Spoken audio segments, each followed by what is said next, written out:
Muito bom dia, meus amigos apostadores. Hoje é dia de Copa do Brasil e todo o vídeo de hoje será focado nesses três confrontos. Foco aí na análise das partidas, dica para todos os jogos, mercado de finalizações, mas eu gosto de lembrar vocês sempre que as melhores supercotações, tem algumas nesse vídeo, mas estão filtradas lá no meu grupo gratuito diariamente. A gente faz o acompanhamento das super odds, planilha todas elas para ver quais que estão valendo mais a pena de você pegar e ainda faz recomendação de outros jogos que eventualmente não estão aqui no vídeo, mas que são boas oportunidades. Inclusive, a gente está com um especialista de cartões lá, que é muito legal, e esse grupo é gratuito para você poder participar. Então vamos fazer o seguinte, enquanto eu vou rodando a vinheta, você tem que fazer três coisas ao mesmo tempo, né? E se você vai conseguir, você vai correr aqui e comentar. A vinheta tem aí uns 10, 15 segundos, você vai ter que ir no primeiro comentário fixado, participar do meu grupo gratuito, tá? E verificar se você já está inscrito e deixar um comentário aqui no canal. Vamos, que seja um excelente dia pra gente aqui no canal do QA. Chegou a hora de simplificar suas apostas. Na conta Bpag, você tem seus sites favoritos no mesmo lugar, para se divertir com segurança e cashback. Crie essa conta e saia na frente.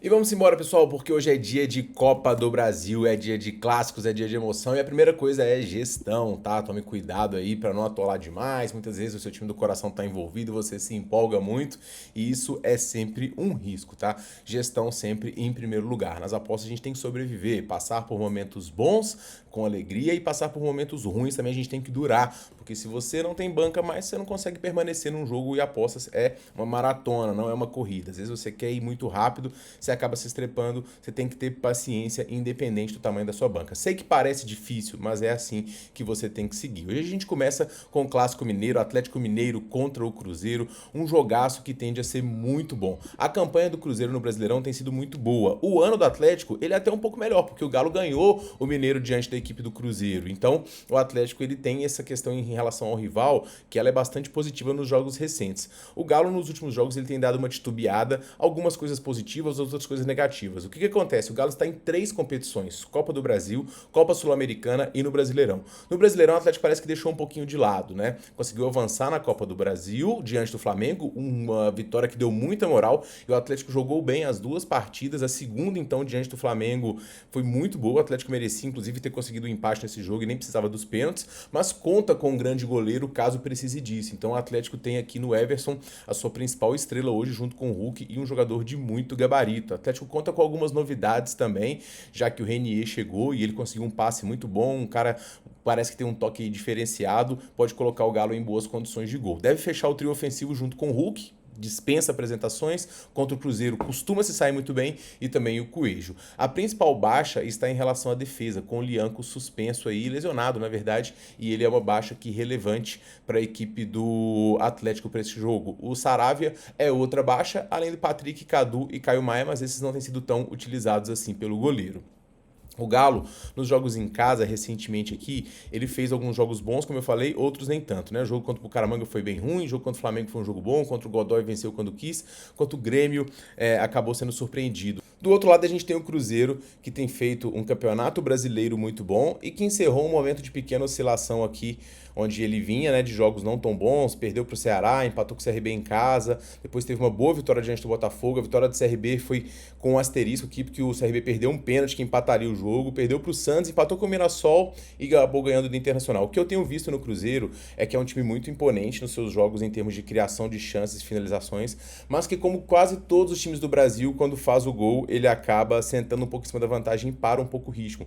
E o Cruzeiro tem sido punido por conta disso. Não sei se por conta de uma questão física, já que o campeonato está avançando, mas muitas vezes por conta de postura mesmo, de sentar em cima de uma vantagem, e isso é perigoso, tá? Foi assim diante do Internacional, quase acabou com o jogo empatado, foi assim diante do Mirassol, onde acabou terminando sofrendo um empate, tá? Então o Cruzeiro tem isso aqui, desse ponto de atenção. O ataque do Cruzeiro eu acho muito forte. Wanderson, Christian, Caio Jorge, cara, o que esse Caio Jorge joga é brincadeira. E ainda tem o meio campo com o Matheus Pereira. Eu tenho algumas ressalvas em relação ao setor defensivo, mas é um time que tem sofrido poucos gols. Agora, minha principal ressalva em relação ao Cruzeiro são os jogos que o time faz diante do Atlético. O Cruzeiro ele tem um histórico ruim diante do Atlético. O Cruzeiro ele ganha os jogos que não valem nada e perde os jogos importantes. Foi assim ano passado, foi assim no Mineiro e tem sido assim repetidamente nos últimos anos. Não à toa o Atlético é ex-campeão do Campeonato Mineiro. Obviamente esse Cruzeiro é muito mais forte do que todos que o Atlético enfrentou recentemente. E e isso coloca as coisas em pé de igualdade. Mas, cara, num jogo de ida com a arena lotada, eu vou ter que confiar no meu Galo aqui e eu vou nesse empate no pro Atlético. Eu fiz os cálculos de EV aqui e deu um ligeiro EV pro Galo aqui com a minha precificação em relação ao dupla chance do Cruzeiro. Eu fiquei muito na dúvida entre empate no do Atlético e dupla chance do Cruzeiro. E acabei optando aqui pelo empate no do Atlético. Acho que a gente está bem defendido em relação aos jogos em casa. Sei que o Cruzeiro está jogando muito bem fora. Acho que a gente está bem defendido por ser um jogo de ida também. O Cruzeiro deve jogar um pouco mais fechado, querendo explorar os contra-ataques. E o Atlético tem um jogador que eu acho que pode fazer diferença nesse clássico. O primeiro é o Hulk, que cresce muito nessas questões. Renier com um passe e o Scarpa,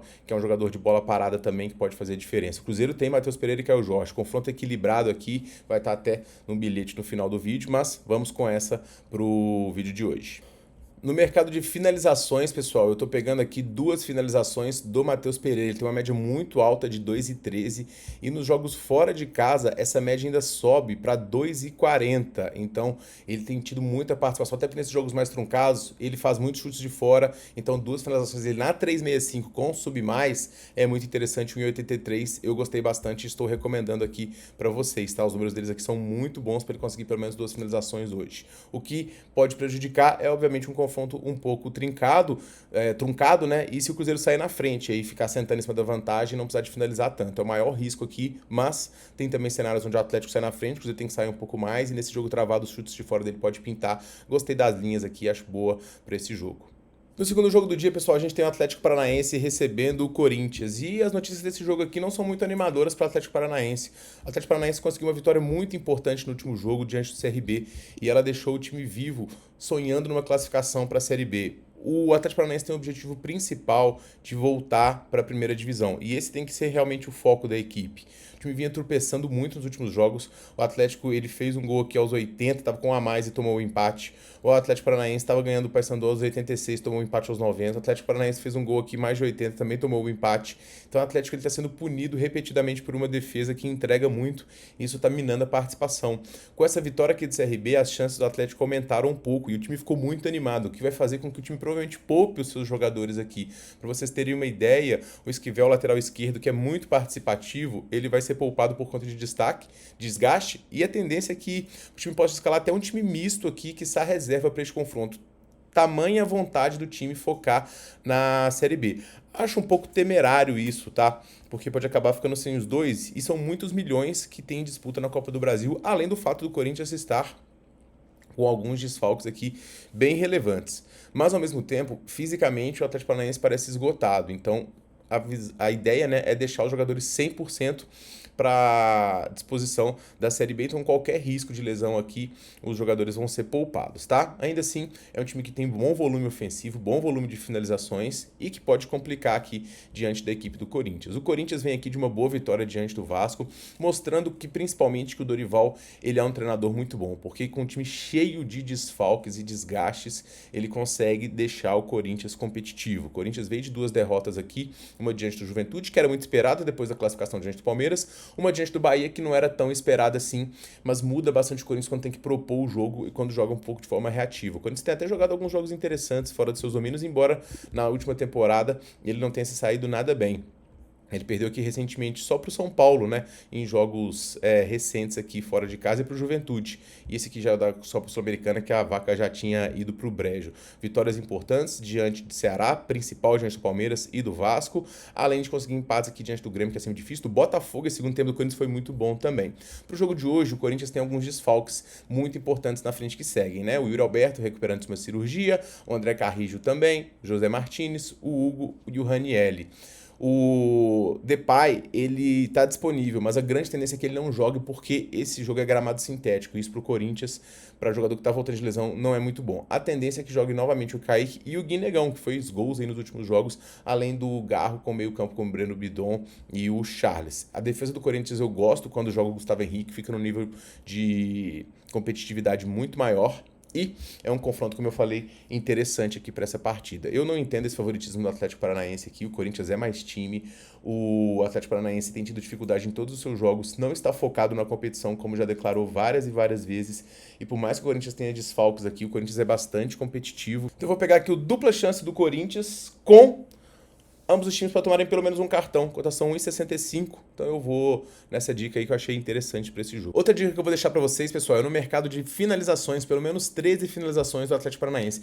Tá muito abaixo do que é a média desse time. Num jogo em casa, que casa até com dupla chance do Corinthians, sendo pressionado, eventualmente saindo na frente, o Cap tendo que criar e buscando a sua chance, essa linha tá muito abaixo do que é a média do time. Sei que uma coisa é enfrentar adversários de Série B, outras de Série A, mas o Cap em casa tem jogador de velocidade e pode muito bem conseguir criar as suas chances aí diante do Corinthians, que se defende até bem, essas chances aí perdurando, né, um tempo e aí batendo essa linha que tá bem tranquila e como vocês estão vendo aí na tela, tá muito abaixo do que é a média do Atlético Paranaense nesse campeonato, né? Pode ver as médias de finalizações aqui, ó, cadê? 19 chutes de média marcado pelo Atlético Paranaense. O maior risco está no Corinthians, que não sofre, está bem na linha do que o Corinthians sofre aqui, tá? Mas para o desenho da partida de pressão de um time em casa é interessante, tá? Para poder finalizar, pessoal, a gente vai de Vasco e Botafogo, confronto também clássico, muito importante mesmo, porque vai definir aqui a temporada de ambos, né? O Vasco, ele vai do céu ao inferno como de praxe, né? Ele ganhou aqui do Santos e todo mundo falou, é o Super Vasco, é um timaço, o Diniz é craque, aí o time foi lá e tomou uma tamancada do Juventude 2-0 e agora jogou contra o Corinthians totalmente remendado e acabou perdendo também por 3-2. Para o jogo de hoje, o time vai ter algumas mudanças em relação à escalação, já que o Adson segue fora, mas a principal baixa aqui é no Tietê, jogador volante aí de meio campo que vai fazer bastante falta. Mais uma vez o Hugo Moura vai ter que ser improvisado na defesa e isso é um problema para o Vasco, que tem uma defesa um pouco fraca na minha visão. Nuno Moreira, Ryan e Veguete devem ser os atacantes, com o David buscando uma vaga aí eventualmente. É bom lembrar que o Vasco recentemente contratou aí o Matheus e ele em breve vai ficar disponível para poder elevar a qualidade do ataque da equipe do Vasco. O Vasco, ele joga o seu melhor em São Januário. É um time difícil de ser batido lá, embora também tenha tido aqui algumas derrotas recentes, tá? Mas nos jogos de Copa, pelo menos na Copa do Brasil, conseguiu se sair bem. O Botafogo, ele também é um time que ele é uma incógnita para mim, ele tem alguns jogos bons e alguns jogos ruins. E é um time que eu tenho tido um pouco de dificuldade de ler. Eu vi esse jogo aqui contra o Cruzeiro e o Botafogo foi péssimo. Depois no jogo de Copa do Brasil, o Bragantino pressionou, mas depois teve expulso, o Botafogo fez 5-0 também, Fortaleza com um a menos, e aí o Botafogo deitou. Depois o Botafogo diante da LDU fez um gol logo conseguindo, simplesmente parou de jogar. O Botafogo não fez mais nada o resto do confronto e aqui tá o preço de fazer isso. Foi eliminado por 2-0, que saiu barato. Perdeu um jogo pro Palmeiras, mais um jogo ruim também, e aí foi lá e ganhou do Juventude, poupando seus jogadores. Hoje, força máxima, tá, pro Botafogo. Então o Arthur deve voltar, ele não jogou o último jogo. Savarino, Montoro, junto com o Arthur Cabral fechando a frente. Meio campo com o Marlon Freitas, recuperado de concussão, e o Danilo, além de uma defesa muito sólida também. Esse Botafogo, ele é um Botafogo que é melhor tecnicamente do que o Vasco, mas ele faz alguns jogos fora de casa que, na minha visão, são muito ruins. Além disso, tem o fato do Botafogo gostar muito de sentar em cima de vantagens. E 0-0 aqui para decidir em casa no sintético é uma vantagem recente pro Botafogo. Então eu vou recomendar nesse jogo aqui, pessoal, o dupla chance da equipe do Vasco. Tá? Sei que é difícil apoiar o Vasco aqui, que é sempre um risco, mas eu achei as cotações aqui exageradas pro lado do Botafogo, dando favoritismo para um time que não deve jogar para poder vencer. Vai vencer se aproveitar a oportunidade, porque o Vasco dá algumas chances. Mas se o jogo tá empatado no finalzinho aqui, o Botafogo ele tá mais preocupado em segurar do que eventualmente ir lá e matar o confronto. Então eu vou fazer a mesma entrada que eu fiz no jogo do Corinthians contra o Atlético Paranaense, só que dessa vez com o time da casa, pegando dupla chance da equipe do Vasco e também para ambos receberem pelo menos um cartãozinho. Essa cotaçãozinha dupla aí, meus amigos, tá dando 75 e é a minha dica para este jogo. Beleza, pessoal? Então são os meus palpites para esta rodada de hoje e vamos agora aos bingos, né? E vamos embora para as super cotações do dia, pessoal. A primeira aqui que eu vou divulgar para vocês, Super Odd 10, para ter pelo menos um jogo no confronto do Atlético contra o Cruzeiro na Esportiva. Essa Super Odd aqui muito interessante, tá? Pra galera que tem banca baixa, vale bastante a pena. O último odd 15 que eles divulgaram o jogo do São Paulo também bateu, então estou recomendando para vocês. Na 9bet também tem Hulk ou Caio Jorge para marcar, odd 2,50 com os dois principais atacantes da equipe. Eu gostei dessa dica da 9bet e estou recomendando para vocês também. Para poder finalizar, pessoal, vou mandar aqui uma tripla de empates, os 3 jogos do dia terminando empatados. Jogos bem parelhos aí, todos na minha visão. Então uma tripla aí com odd 26, tá? Para essa Copa do Brasil, eu achei interessante e estou recomendando para vocês. Então são os meus palpites para hoje, pessoal. E eu pergunto a você quais os seus. Comente aqui, vá lá no meu grupo, link no primeiro comentário fixado. O grupo do Tiquinho aí com mais dicas pra vocês, as melhores super odds que vão surgir durante o dia, porque vão ter várias outras, tá? Então não deixe de se inscrever, link no primeiro comentário fixado, é gratuito pra você poder participar, beleza, pessoal? A gente se vê muito em breve no próximo vídeo, um forte abraço pra todo mundo e boas bets!